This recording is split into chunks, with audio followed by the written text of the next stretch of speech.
Every kingdom has its warriors.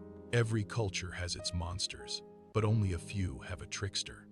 He was not the fastest, nor the strongest, yet kings and gods alike spoke his name in a whisper. Anansi, beneath the heavy clouds, animals ignored him, and warriors walked past without a glance. They saw only a tiny spider, but Anansi knew that while strength breaks bones, intelligence breaks the world. One day, Anansi climbed into the heavens to face the ruler of the heavens, the keeper of wisdom and master of all tales ever spoken, the sky god, Nyame himself. After a laborious climb, he finally reached the celestial gates, where the sky shimmered with the weight of every myth ever conceived. Nyame, the sky god, sat upon his throne of light, looking down at the tiny intruder. "What do you want?" he said. Anansi did not bow. He stood on his 8 legs, looked the deity in the eye, and made a request so bold that even the heavens grew silent. "I have come to claim ownership of all stories." The god erupted in laughter. "How can a tiny spider as yourself demand treasures greater than gold?" But Nyame was amused, and amusement can be dangerous. So he leaned forward. "If you want the stories, bring me creatures no mortal has ever captured. The deadly python, an invisible fairy, the leopard with knife-like teeth, and a swarm of vicious hornets. Even warriors would not dare to undertake such a task." But Anansi smiled. Because tricksters do not fight power, they manipulate it.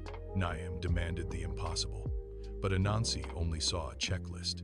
He returned to the wild, where he first encountered the python. It was massive, long as a river, strong enough to crush a buffalo. No hunter could overpower it.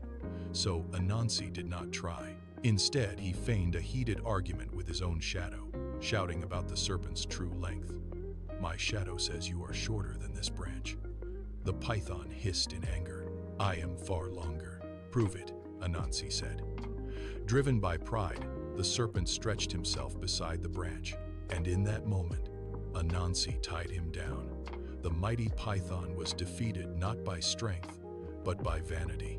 Next came the hornets, a swarm so vicious that entire villages feared disturbing their nest. But Anansi arrived carrying nothing but a pot of water.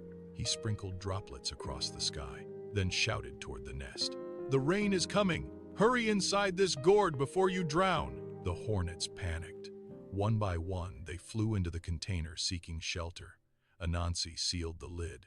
Again, the impossible became easy because fear blinds even the deadliest creatures. The leopard was different, fast, savage, unpredictable. The beast devoured hunters foolish enough to enter its territory. So Anansi built a trap, a deep pit hidden beneath dry leaves and dirt. When the beast prowled through the dark, the ground gave way with a sharp crack. The leopard tumbled into the shadows, his claws scraping uselessly against the steep walls. It was trapped. Anansi appeared at the edge, pretending concern. "Oh no! Let me help you out." But the moment the leopard grabbed it, Anansi tied him up. The predator became prey, and the forests whispered Anansi's name in fear. Only one challenge remained. Moesha, the invisible fairy spirit, a creature impossible to catch because it could not be seen. But Anansi understood something. Even invisible beings leave traces. So he covered a sticky doll with sap and placed food before it. When the fairy arrived and touched the doll, it became trapped. The final challenge complete, Anansi returned to the heavens a conqueror, carrying every prize Nyame demanded. The impossible had been done, not through power, not through war, but through cunning. The gods had been laughing since he left, expecting his failure. But at the sight of his conquests, the laughter faltered, it thinned, then came shock, and finally, silence. Nyame descended the steps. The sky god looked at the python, then at the leopard, then at the fairy. He checked the knots. He inspected the seal on the gourd. He searched for a flaw, a mistake, a reason to deny the pact. He found nothing. The silence in the hall grew heavy. Half annoyed, half impressed, Nyame had no choice but to honor the promise. He bowed his head once. The deal was struck. From that day forward, all stories belonged to Anansi.